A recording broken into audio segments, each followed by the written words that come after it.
April felt like one of those months where the channel didn't just continue, it sharpened. There was more clarity in what I'm doing here, more confidence in what kinds of games belong on this channel, and a stronger sense that the 3 pillars are actually holding their shape now instead of just being an idea that I'm aiming toward. On the narrative side, Citizen Sleeper ended in a way that was much quieter than a lot of games I play, but it still hit harder than I expected. It was calm, reflective, and emotional in a way that kind of snuck up on me over time. By the end, choosing to let that story close the way it did felt right. Not loud, not dramatic for the sake of it, just human. Or maybe beyond human. A quiet ending, and a meaningful one. That series reminded me that tension on this channel does not always need to come from violence. Sometimes it comes from identity, from exhaustion, from choice, from knowing something is ending and accepting it anyway. That mattered to me more than I expected it would.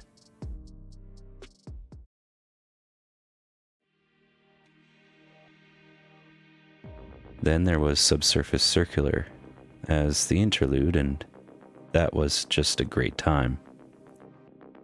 Tight, clever, focused, and exactly the kind of short experience I like putting into these Sunday spaces. I also respected the developer's request not to show beyond a certain point, which I did stick to.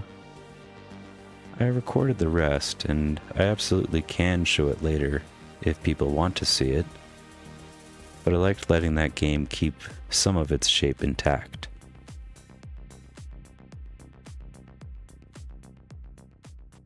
For Against the Storm, April's Survival Thursdays were honestly addictive.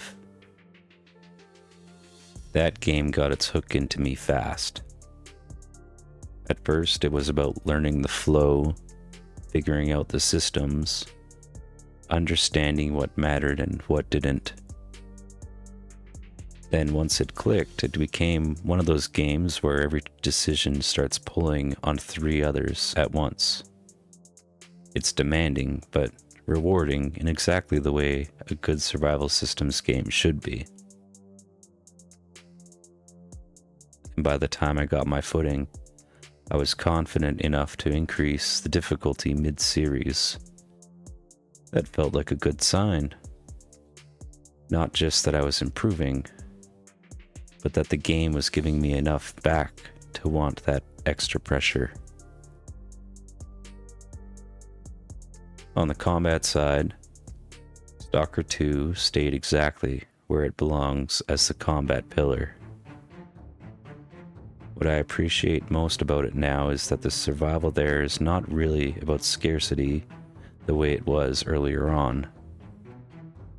It's more about decision making under pressure, whether I react properly,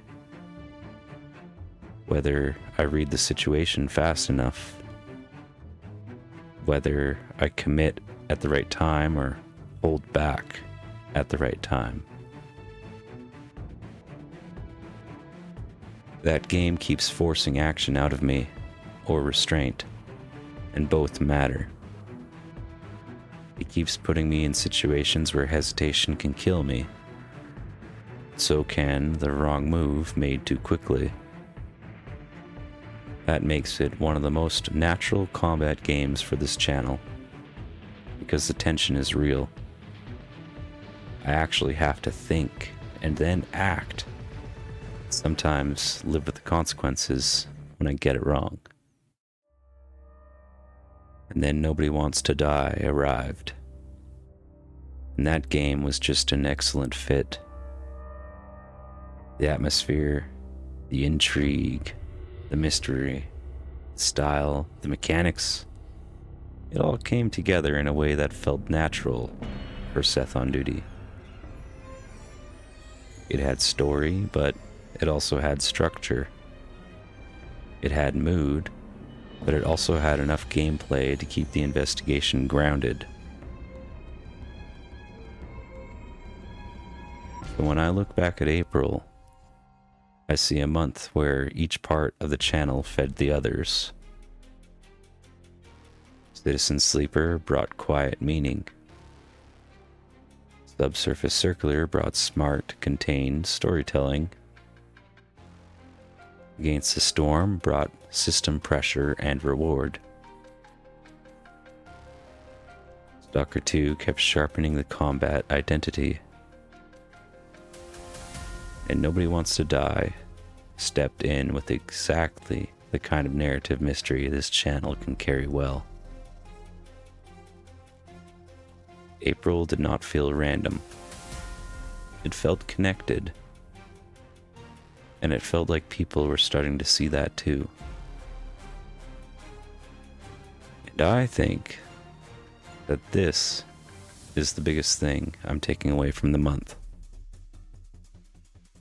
The channel is becoming more recognizable to me, not just in how it looks, but in how it feels. So if you watched any part of April, thank you. Whether you were here for the quiet endings, the storm management, the firefights, the train convos, or the detective work, I appreciate you spending that time with me. We keep going into May with a clearer identity than before, and I think that matters.